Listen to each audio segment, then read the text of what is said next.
Hello, my beautiful people. I've missed you. I'm sad that I haven't been on YouTube for a while, but it's for good reason, I promise. So this month, I am kind of like taking it slow on the content push out, push out, push out, because when February picks up, I am not home ever again. I hit the road again. I do the tours. I'm doing so much shit. I'm gonna be pushing content out of my fucking veins. And I think I just like needed a little bit of a break because my mental health is going, it's going on a sled down a big hill.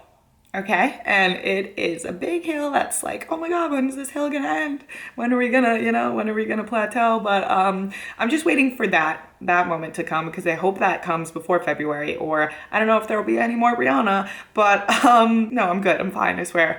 So I've been taking January off just to like kind of do my podcast and not push out extra shit, which I thought would be good for me, but it's not because I have nothing else to focus on besides like myself and the thoughts in my head. So the content shit is a good distraction for me, and that's why I love doing it and why I love you guys. So I was like, let's at least give a Q&A. I'm not very interesting right now. I'm not doing anything. I'm like staying in my apartment and just like kind of chilling because like I said, when February hits, I'm on the road forever and I'm getting stressed thinking about it. Hope I don't burn out, but let's just do a Q&A. These questions are all over the fucking place, but I like that, so it's not gonna get boring. When was the inner party girl born? I don't know. I've never I think it was just like more of my surroundings, like where I grew up and everyone in my high school. It was like the normal thing to do was like go out on the weekends and like drink in someone's basement. And it was just very like normal for me. So I just did what everyone else was doing and it was fun and I enjoyed it. And I think like my inner party girl kind of came out in college when I went away and I realized I can have a lot of fucking fun and I'm very socially awkward in new settings, like making new friends if I'm like completely sober. So I don't know if that's a problem, but I would get like super fucked up and then I would make such great memories and such great friends. And I really don't see anything wrong with it as long as you are, getting your shit done and being a decent human being while you're partying. Next question. What are your main acts of self-care? Are you on meds? Are you straight? I think so, but I don't know. Like sometimes I see some girls and I'm like, damn, you're really fucking hot. But I mean, I'm pretty straight, I think. I don't know. How did you get involved at Barstool? I've told the story a million times, but long story short, I was making TikToks while I was still in college. I think I had like 90,000 followers, 80,000 followers. I was just making my hungover videos that like I still do. And Barstool had seen one of them that went viral of me like puking or like, I don't know, you guys know what I used to fucking make on TikTok. And they DM'd me and the rest was history. Then I showed up and I did a little internship for a week. And then right when I turned 21, I was hired full time. What did you major in college and why did you drop out? I went into college undecided. I think I was undecided for a semester, which is fine because when you're a freshman, you do like all the gen ed classes and anyways, like the core shit that you have to get done, which that doesn't make any sense to me. When you're going to school and you're paying for a degree in something specific, I do not understand why you have to take a class and pay for a class like art fucking history just to graduate with your bio degree. How, in what fucking world does that make any sense? In that, like I could deep dive into how much college, I don't think college is a scam. I don't think that because I mean, education, you need to be educated, but I think there's a lot of things in college that are just completely done wrong and why so many people drop out or avoid going to college because the whole system of it is fucked up. But I majored in bio my second semester. I think that's when I clarified my major, bio, and my minor was psych. And then along the road to change to biochem, my minor was psych. And I took a film class because I was pretty fucking miserable. And I always loved film and I wanted to be a screenwriter before I got involved into any of this. And was it my sophomore year? Yeah, my sophomore year I took my film class and I fell in love with it. It was like the one class where I was just good at and I didn't have to like put in that extra work. Like, you know, when you're just naturally good at something and it feels so good, you just get it. It was like that. And I was like, holy shit, why am I doing biochem when I have to stay up until 4 a.m. studying my ass off just to like maybe get a B- on a test? So I switched my minor to film because it was already junior year at that point when I had made this big decision. And I was like, I can't change my major to film because I mean, I would have to stay in school for another 3 years. I just did 3 years and I took more film classes and I really loved it. But then the job opportunity from Barstool came up and I was so miserable doing fucking bio that at the drop of a hat, when I got that opportunity, I was like, this is something that I love to do and something that actually makes me happy. Why would I stay and be miserable? If worst case comes to worst, I can just go back to school. You can always go back to school.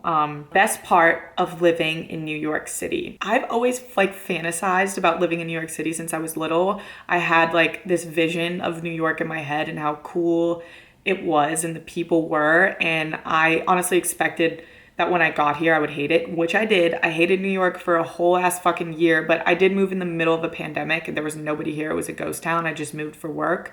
So it wasn't really fun. But once I got into like real New York and it started to come back to life and I met like friends that I love, I fell so in love with New York. Like just being able to walk out of your door and you're in the mix of anything. It's so crazy. There's always something going on. You can walk for miles and never get bored. It's like you're always sightseeing. Yeah, there's downers. Like I can't have a fucking car. I have to walk everywhere. It's very expensive. A lot of the people here are narcissists and like pretentious and suck, but there are a lot of good people here and I love city living. I don't know if I'll ever go back to like being like a suburban girl, maybe one day, but I just love the city life and that you can meet so many people from different walks of life here, which is, it's really fucking crazy. Like the amount of crazy people I've met and their stories and their backgrounds and what they do, it's crazy. You really like grow up here and learn like, damn, like when I was living in the suburbs, I just like thought everyone was the same. I didn't know everyone had these different experiences. I was very like in a box, very like privileged and shit. And then like you move here and you meet these people, just such different people, and you're like, holy shit, there's a whole world out there. And it feels like the whole world is in New York City because there's so many walks of life here. So that's probably the best part of living in New York City. There's a lot of downers too, don't get me wrong, but I wouldn't want to live anywhere else right now. Favorite thing about growing up in Massachusetts? Oh God, I would say there's no one in the world like Massachusetts people. The family, the friends, the upbringing, all of my family and friends were like brought up, their families were brought up in the city in Boston and they move out to the suburbs and like have their kids, which are like me and all my friends. But the way Boston families are brought up and raised, there's nothing like it. There's really truly nothing like it. Like the people in Boston, the love, the grittiness, the trashiness, but like also just like, it's so family. Like I go home and I'm like, oh, this is so it. Like it's so loving and it's people that would do literally anything and everything for you. That's why I love Boston. And that was my favorite part of growing up in it. It's just the environment, the people, my friends, my family, just so supportive and would dead ass die for you. So that's what probably my favorite thing about growing up in Mass is. Did you ever think your life was going to take this route? Or route. I don't fucking know how to say it. I would probably be lying if I said I didn't think it was, because this is something I always wanted to do. Like from a young age, I was making YouTube videos. From a young age, I was like making movies and shit. So, I mean, I guess I manifested all of it. It's something I've always wanted, but I didn't think I'd ever be able to obtain it. And now that I have it, it's almost like, damn, I don't know. It's not exactly what you would hope it would be and what you think it would be. It's just really hard for me because I struggle with anxiety and it really, really makes this shit like skyrocket. It's really hard having so many eyes on me and I just feel sometimes like I don't know why. I have imposter syndrome a little bit. I don't understand why people want to watch me and then I get in my head about it. And I used to be super confident when I first started doing this. And now I feel like I'm so insecure about everything I do. And yeah, so it's like, I don't know, you got to pick and choose. Like, it's an amazing life and it's incredible, the things I get to do and see, and like the way I get to live. But at the same time, like, I don't know, the grass isn't always greener on the other side. Do you like working at Barstool? As you grow, do you think you'll stick with Barstool or be on your own? Yeah, I love working at Barstool. It's given me so many opportunities, and the people there are truly awesome. There's no company like Barstool. Do I see myself there forever? I don't. I don't think you're supposed to see yourself there forever. I think it's more of like a stepping stone and like gonna be a big chunk of making me who I am. But I definitely see myself doing things on my own one day. But I mean, I think that's the whole point of Barstool. It's like creating and finding stars and then like kind of setting them free. It's like Dave always calls it like the SNL. Like, you bring in amazing, talented people, you let them do their thing, and if they thrive, they get picked up, and they get to go do even more incredible things. So that's kind of how I look at it. Do you see yourself living in New York forever? No, I don't see myself living in New York forever, only because I feel like it's a very young spot. I know obviously it's not. There's many older people that live here, but I think I would be like very resentful of young people if I still lived here when I was older. Like, I think I would cap out here when I'm 30, just because it's so fucking expensive too.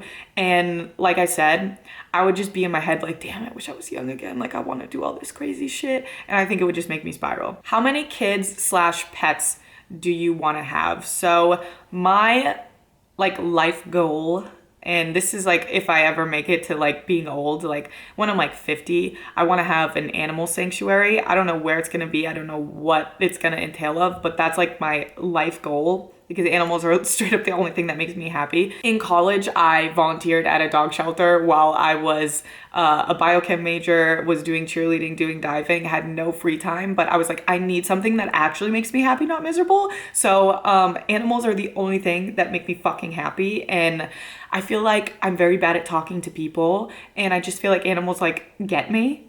So stupid, so quirky, so corny. But no, for real, like that is something I want to. So pets, infinite amount. Kids, I go back and forth on this one because I want to be a mom so bad, but I'm so scared that I'll fuck up, and like, I don't want my kid to have like the mental issues that I have. And I feel like I don't know how to avoid that, and it scares me. And I don't know. Like, I know I would be a good mom, but at the same time, I'd be so scared that I'd fail my kids. So I don't know. Kids right now, I don't know, man. They're not really in the books right now. Is it okay to DM a girl you like on Instagram, or what are some rules to follow? Yeah, of course it's okay to DM a girl on Instagram if you like her. Some rules to follow. Don't be like overly crude. Don't slide in and be like, hey, you're so like beautiful. Oh my gosh. Don't slide in and just say, hey. Be like personable. If you were to see someone at a bar and you wanted to talk to them, kind of approach it like that. Don't just go in and be like creepy off the bat. It's hard to not be creepy over text. So like, pretend that you see, oh, I love that girl. She's so cute. I follow her on Instagram. You see her at the bar. What would you go up to her and say? I look at it like that. What age do you see yourself having kids and getting married?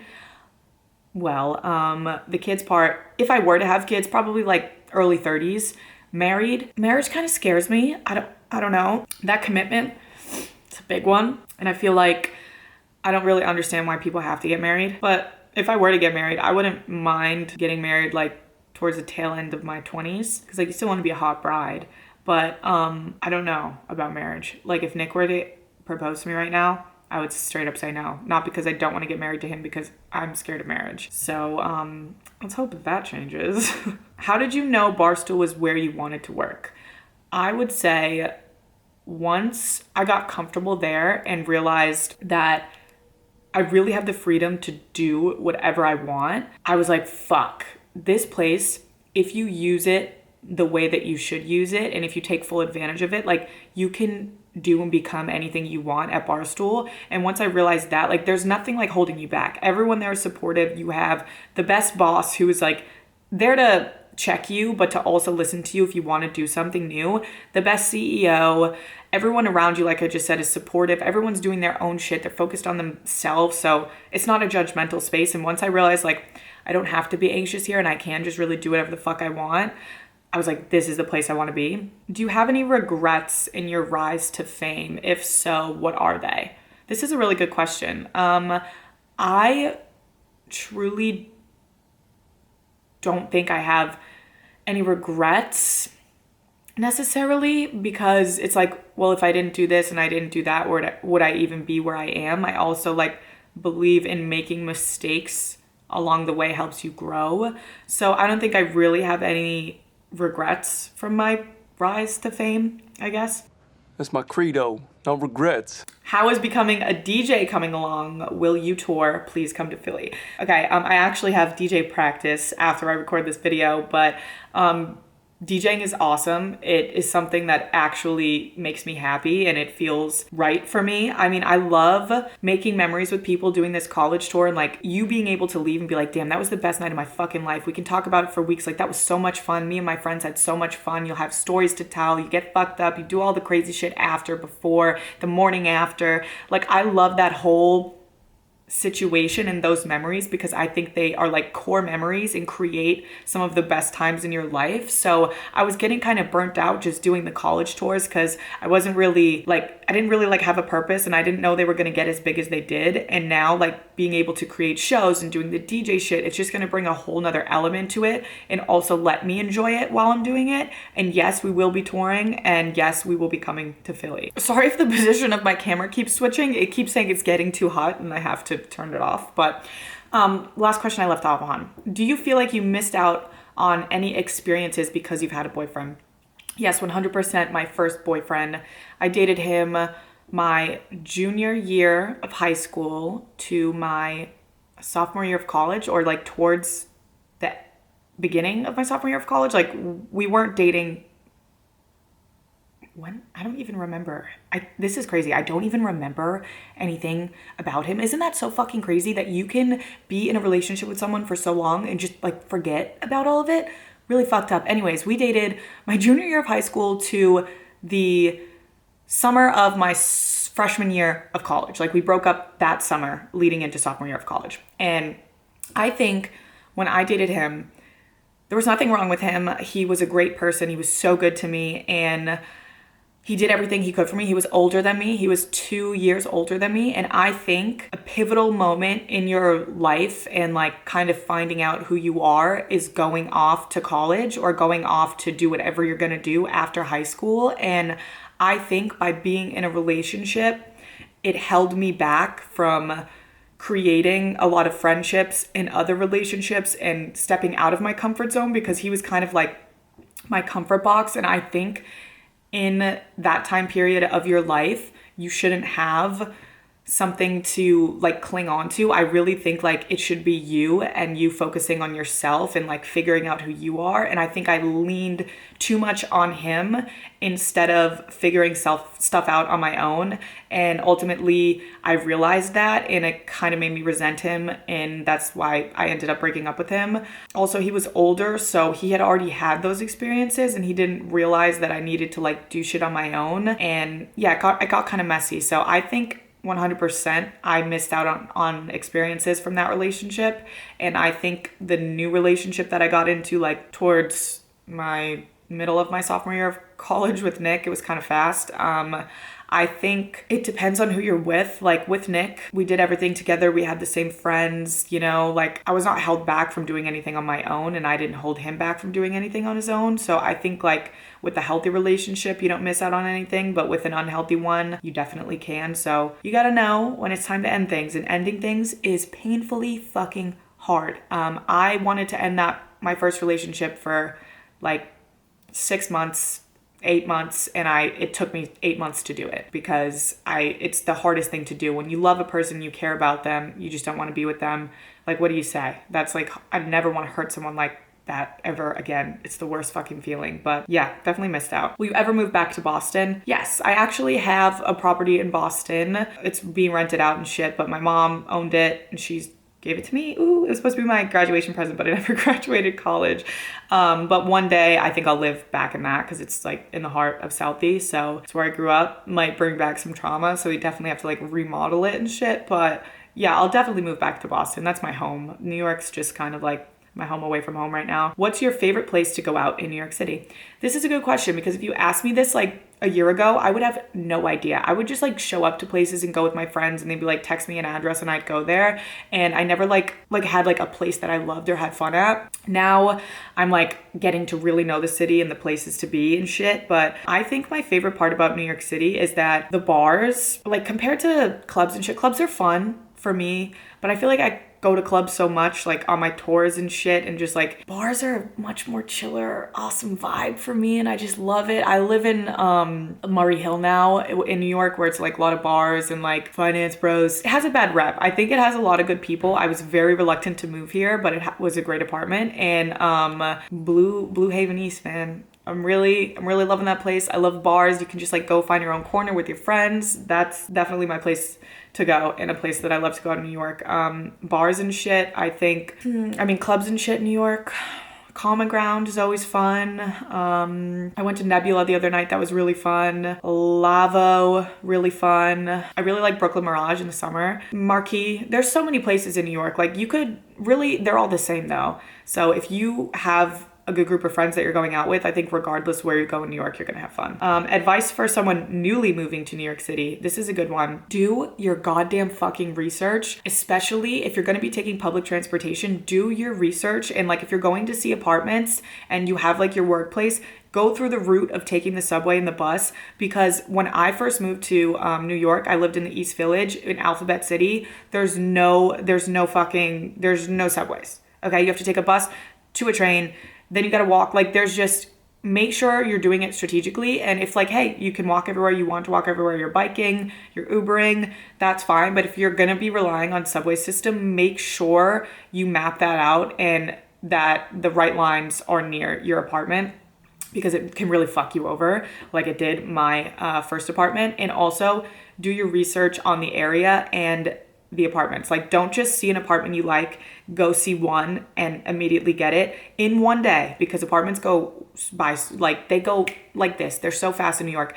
Have a whole day, a full day, and see like 10 to 15 apartments, so that by the end of that day you have a good idea and then you can pick one, instead of like going throughout the week and seeing apartments, because they're gone in literally 24 hours. It's insane. What is the hardest part about being in the spotlight? I think the hardest part is that like as a person, no matter who you are, if you're in the spotlight or not, like you know who you are and you know your morals, the type of person you are, the things you would do, the things you would never do. And when you put yourself on the internet and you're vulnerable and let like millions of people are able to judge you and perceive you, and they make their own ideas of you and like kind of paint a picture of who you are, it's really hard to like see other people think of you as something that you're not when you know who you are. Does that make sense? Like, I feel like there's this narrative on me on social media because of like the shit I choose to post instead of not posting, because like at the end of the day, content, social media, you have to get views, you have to get likes to stay relevant, to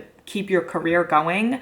So I have to post all of the drinking shit because that's what hits. I have to hit the college demographic because that's what hits. Like that's the part of my life I choose to show. I am so much more than that and I don't show it. So it gets me really frustrated when people just are like, she's an alcoholic. Like she's an alcoholic party girl, that she has no morals. All she fucking does, she has nothing going for her in life. This is all she does. All she does is drink. Why do people look up to her? And I'm like, dude, it's not that serious. Like it's content. Like listen to my podcast. That's the hardest part for me. It's just like realizing you cannot please everyone. One of these questions is weird. I just got a text from my merch person. When is your new merch dropping? And I just designed my St. Patrick's Day merch yesterday and she just sent me mock-ups. I'm not going to show you, but very soon my St. Patrick's Day merch is super cool and I'm having a whole new hoodie collection drop. Oh my God, so fire. So fire. Stay tuned. Follow me on Instagram for that. Was moving to New York City overwhelming or scary?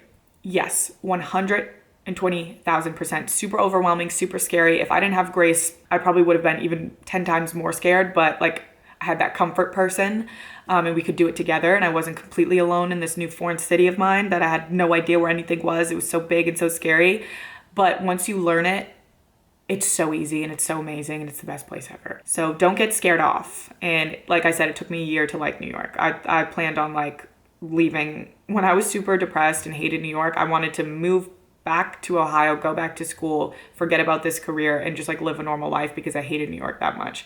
But don't let it scare you. My camera keeps fucking shutting off, and if these aren't saving, I'm gonna lose my mind. But because it keeps shutting off, let's just do like 5 more questions. Real raw thoughts on Alex Cooper. No one from Barstool ever really comments on her. Yeah, no one from Barstool ever really does comment on her because she was never in the office, so I don't think people at Barstool really know her other than like Dave, because she was doing her own thing, Call Her Daddy. But I've only ever actually met Alex once. She was super nice, very like energetic personality, very much like entertainer. Like when she walked in, it was like, yeah, you're doing the right thing. You're supposed to be doing fucking social media, because she's just very, very much has a personality for it. Thoughts on her? I don't know. I think she's obviously very smart, very good at what she does. She knows exactly what to do to get people to talk, and knows exactly what to do to like make the right money moves and shit. Very good businesswoman. I mean, I think every woman in this business and like industry would attest to the same thing. Like she definitely is very good at her fucking job, but I don't really know her, and I have never listened to Call Her Daddy.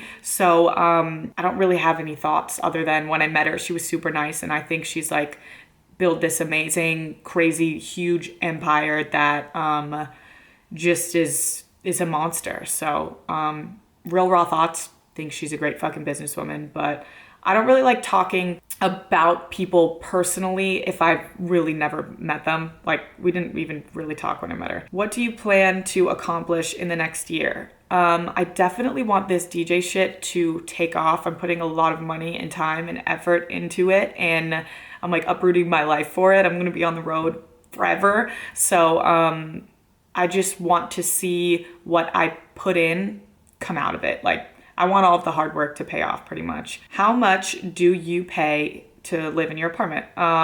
This is weird. I feel like no one ever talks money or talks rent, which I hate because I'm always so curious, and I don't know why it's such a taboo topic to talk about money. It's like everyone wants to know. I mean, I don't need to tell you what's in my bank account and shit, but like rent, why wouldn't we want to talk about it? I pay $4,850 for my apartment in New York, which is, I know it's crazy. It's New York. My apartment is massive for a New York City apartment. It's a 1-bedroom.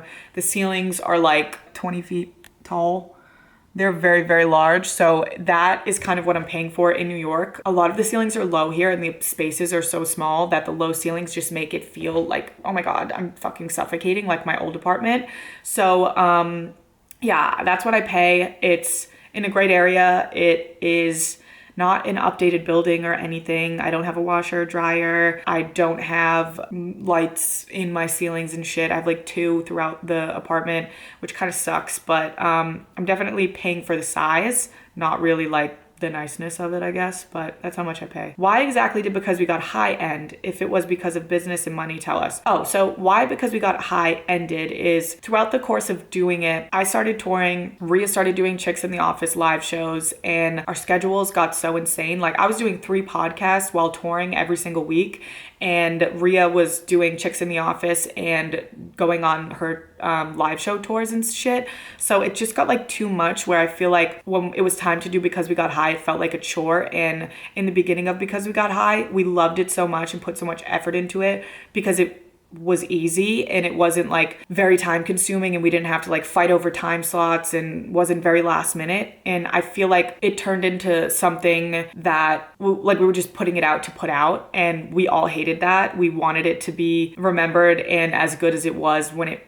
first started. So we ended it because we didn't want it to like become so shitty that you could like tell we hated doing it. You know what I mean? Like we were just so busy, to be honest. That's why it ended. It had nothing to do with like business or money or anything like that. Like we were going to sell it for the next year, but we all came to the decision that it was better if we just ended it, which sucks because I really love that podcast and I love Rhea and Kelly. We're all still friends, so it doesn't really matter. I'm sorry that we did end it because I know so many people loved it though. So I'm sad about that part for you guys, but I didn't want it to turn into like a shitty show, you know? Okay, let's do a couple more. Key to success. I would say key to success is staying authentic and staying true to yourself. I think there's been many moments in my career so far with social media that I could have chosen to do different things, gotten more money, kind of like sold myself, be a sellout and shit. And I think it's more important to stay true to yourself because in the long run, you don't want to be miserable. And I think success is kind of measured off of happiness, not wealth. So I think just make decisions logically and based off of how you truly feel. And if you don't want to do something, don't do it. You can say no. Can you please vlog a day in the life? Yes, I'm gonna start vlogging more. I promise, I promise, I promise. Let's do one more. Let me try to find a good one. Okay, last question. Update on Grace. Has she gotten laid yet? Nope, she's still a virgin. If there's anyone out there that can handle Grace O'Malley, fucking GKO, the baddest bitch in the game, let us know. But yeah, she's still virgin, so hopefully we can get that problem solved this year in 2022.